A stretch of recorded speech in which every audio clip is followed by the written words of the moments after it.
Ну, у детей храп, как правило, возникает при проблемах аденоидной ткани. Когда увеличится аденоидная ткань, гипертрофия ее, и она достаточно больших, у ребенка затрудняется носовое дыхание, и возникает храп, посапывание, гнусавость голоса. То есть это одна из основных причин храпа у детей.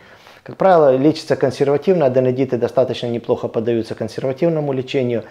И если гипертрофия очень большая и кратковременный эффект от консервативного лечения, возникают проблемы с ушами, снижение слуха и жидкость скапливается, тогда поднимается вопрос хирургического лечения.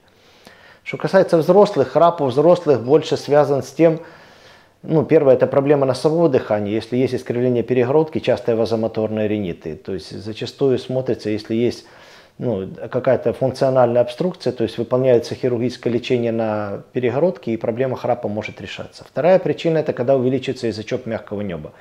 Когда уволя провисает, во время сна она вибрирует и, соответственно, вызывает явление храпа. Когда храп становится более интенсивным, уже могут наступать паузы ночной апноэ, остановки дыхания на 5-10 секунд, это уже более вредно для организма человека, который страдает храпом.